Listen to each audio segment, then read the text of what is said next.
Hoy vamos a explorar un viaje fascinante, la evolución de la educación inclusiva en Colombia, un recorrido desde la caridad hasta el derecho. Iniciamos en los años 40 y vamos hasta la década actual.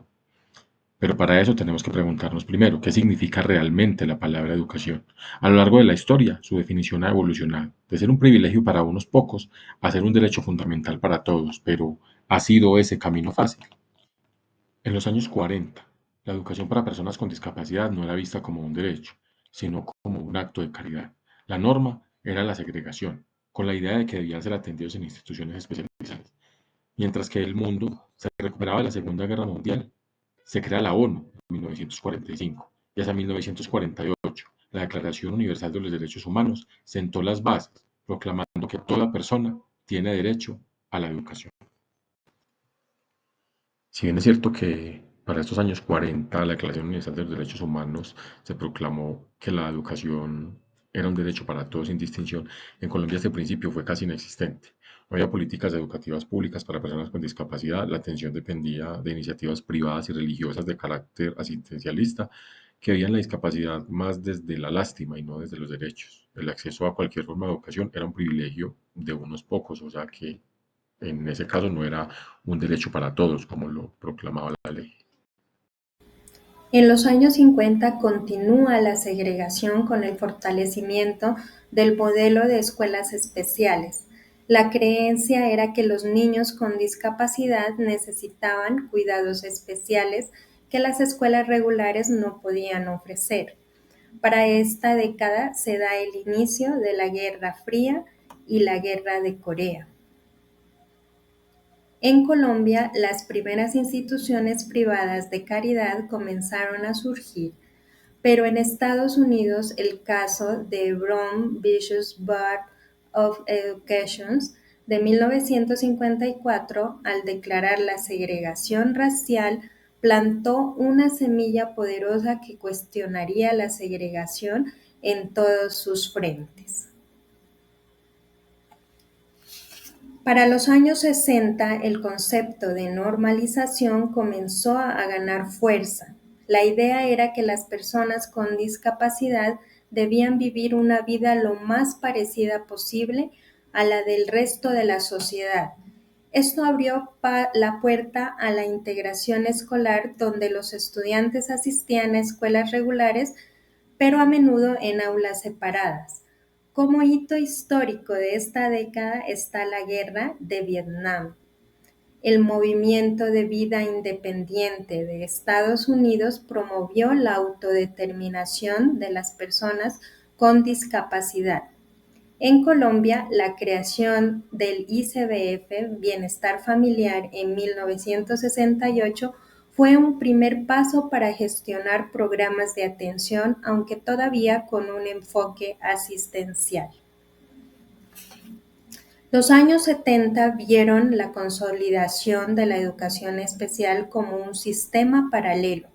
Mientras se daba la crisis petrolera a nivel mundial, en 1973 se creaba el Consejo Mundial de la Discapacidad ese mismo año, como un camino de una sola vía. El estudiante con discapacidad debía adaptarse a la escuela.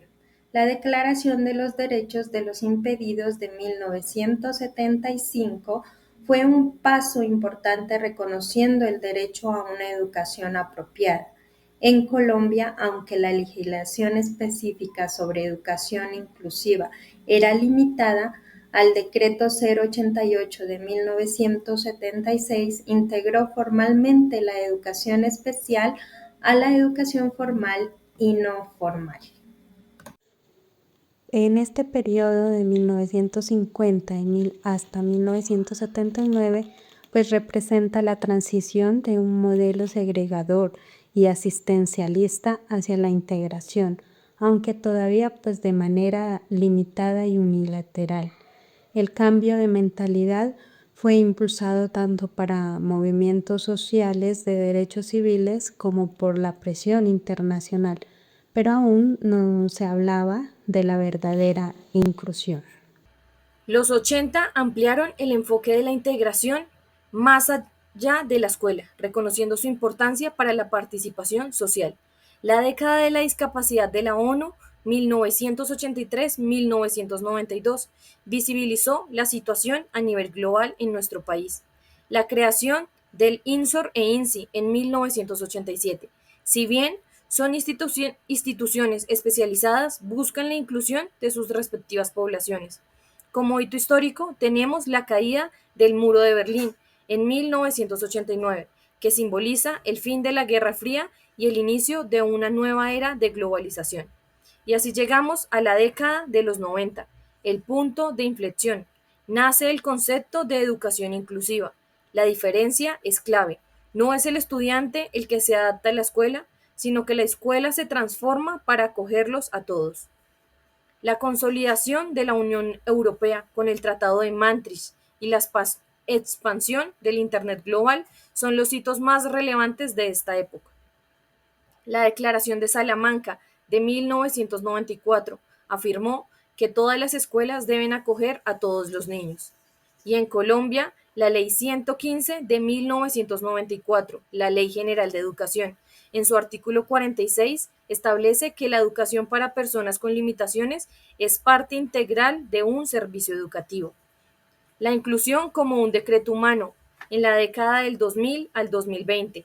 En el nuevo milenio, la inclusión se consolida como un derecho humano fundamental. El ataque de las Torres Gemelas en el 2001 y la posterior guerra contra el terrorismo es un hito histórico que cambió la agenda política global. En Colombia, la Ley 715 del 2001 asignó a los municipios la responsabilidad de garantizar la educación para todos. La Convención sobre los Derechos de las Personas con Discapacidad de la ONU en 2006 es un hito crucial y vinculante que obliga a los estados a garantizar la educación inclusiva en todos los niveles. En los años 80, con el INSOR e INSI se empezó a hablar del término de educación, pero este siempre mantuvo a una población en segregación. Los esfuerzos fueron muy fuertes para estas dos entidades, pero hubo poca capacitación para las instituciones y no hubo una visión unificada para las mismas. En los años 90, la Ley 115 y la Declaración de Salamanca fueron grandes propuestas, pero se vieron perjudicadas ya que no había una financiación, no hubo formación ni infraestructuras adecuadas. Se habló de una inclusión, pero los profesores y las instituciones no sabían cómo abarcar esto. Hubo una brecha muy grande entre la teoría y la práctica. Y finalmente, en el año 2000, la ONU con su propuesta en el 2012 de una educación inclusiva como un derecho fundamental generó muchas barreras actitudinales y físicas. Y la Ley 715 del 2001 puso como responsable a los municipios, pero muchas de estas regiones no tenían los recursos necesarios, entonces esta ley se vio perjudicada. En la década del 2010 se amplió el foco a la educación para todos. El concepto de inclusión se expandió para abarcar no solo la discapacidad, sino la adversidad en su sentido más amplio, etnia, género y más. En Colombia, la ley estatutaria 1618 de 2013 establece la obligación del Estado de garantizar el pleno ejercicio de los derechos de las personas con discapacidad. Y la ley 1753 de 2015 del Plan Nacional de Desarrollo asigna recursos para la educación inclusiva.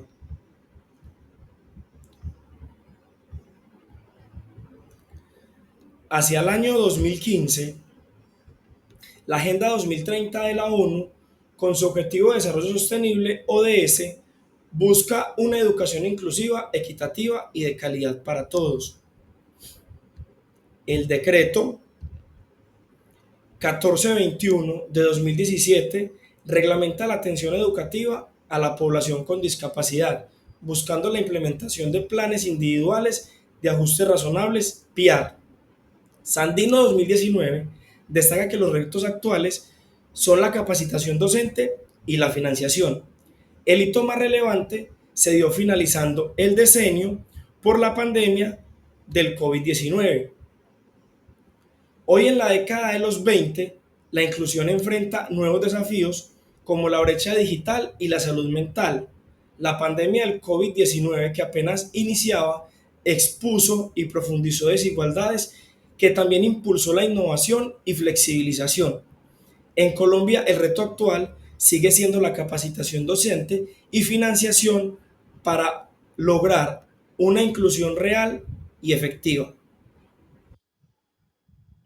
En el 2010 se amplía el concepto y el foco se diluye. La Ley 1618 de 2013 busca garantizar el ejercicio pleno de derechos de personas con discapacidad y eliminar todo tipo de discriminación, además de promover su inclusión social. ¿Y qué dice la ONU? Por medio del ODS 4, que se busca garantizar una educación inclusiva, equitativa y de calidad y promover oportunidades de aprendizaje durante toda la vida y para todos. Pero esto diluyó los esfuerzos y recursos específicos para la discapacidad. Los docentes reportaron sentirse sobrepasados por la multiplicidad de demandas sin una formación clara. Asimismo, el decreto 1421 de 2017 buscó implementar herramientas concretas como el PIAR, pero con la llegada de la pandemia por el COVID-19 se reveló la cruda realidad. La inclusión era aún superficial. La brecha digital termina excluyendo miles de estudiantes con discapacidad que no tenían acceso a herramientas tecnológicas o apoyo en casa. Se evidenció que las adaptaciones no estaban institucionalizadas y que el sistema dependía de esfuerzos heroicos de individuos como docentes y padres y no de una estructura robusta. Los retos de capacitación docente y financiación, como señala Sandino en el 2019, se hicieron más evidentes que nunca. Este recorrido nos muestra que el camino de la inclusión no es lineal, está lleno de avances legales monumentales que chocan con la realidad resistente al cambio. La distancia entre la política y la práctica nos recuerda que una ley por sí sola no transforma realidades. Se necesitan recursos, voluntad política, capacitación constante y un cambio profundo en la cultura escolar. El futuro de la educación inclusiva depende de cerrar esta brecha, de pasar de decretar la inclusión a vivirla. Estamos listos para hacerlos. Creo que en ese ítem tenemos nosotros que preguntarnos qué futuro queremos construir y que definitivamente está en nuestras manos. Buenos días, profe. Pues Buenos días. es un gusto volverla a tener con nosotros y pues queremos que nos comente acerca de la capacitación docente, cómo ha evolucionado ese proceso durante todos estos últimos años en cuanto a inclusión. Bueno, el proceso de inclusión es un proceso que es lento en cuanto a lo que se quiere lograr con los estudiantes. Sin embargo, ha dado buenos resultados y ha sido significativo porque se han brindado los espacios pertinentes con la institución educativa y con la formación a docentes para implementar los ajustes que se vayan requiriendo o que se requieran con cada estudiante, teniendo en cuenta sus necesidades, sus particularidades, y de eso se ha ido logrando obtener aprendizajes significativos y el apoyo de la familia, que es lo más importante. Claro, profe. Le comento, desde el 2017, pues nosotros tenemos una docente de apoyo en inclusión, pero pues, o sea, no han seguido como ese proceso con los estudiantes, ¿no? Pues que presentan necesidades especiales. Entonces, ¿cómo podríamos reforzar y cómo podríamos nosotros continuar con ese proceso que es muy importante para la institución y para la formación del mismo estudiante? Sí, eso me comentaban que desde años anteriores había habido una docente de apoyo de planta, ¿no? No Sí. sé cómo sería el proceso legal también de ella, por eso no podía tener el desplazamiento a las diferentes instituciones. Actualmente, desde la Secretaría de Educación nos asignaron municipios y al asignar los municipios, en este caso a mi persona, a mí me toca estar en los diferentes colegios del municipio, que son 6 colegios, organizar un cronograma para estar en cada institución y realizar el debido proceso. Para continuar fortaleciendo los procesos de inclusión es importante que desde la institución educativa los directivos docentes hagan la solicitud de que se requiere un acompañamiento, un docente de apoyo de manera más permanente durante el ciclo escolar, que sería durante el año, ¿no? De manera pues más completa y más permanente. Pero sí es importante que esos ajustes se vayan brindando, se vayan realizando. Para eso se debe tener una organización en cuanto a unas carpetas, a un drive, para que los profes continúen con ese mismo hilo y esa misma secuencia en cuanto a lo que deben ellos ir aprendiendo y deben ir continuando con las enseñanzas, el aprendizaje o esas metas de aprendizaje para cada estudiante. Ah, bueno. Bueno, profe, muchas gracias por su explicación y esperamos pues que continuemos con este proceso y que nos ayude de mucho aquí en nuestro colegio. Listo, profe. Gracias, la profe Diana Bastidas, docente de apoyo de inclusión de parte de la Secretaría de Educación. Muchas gracias.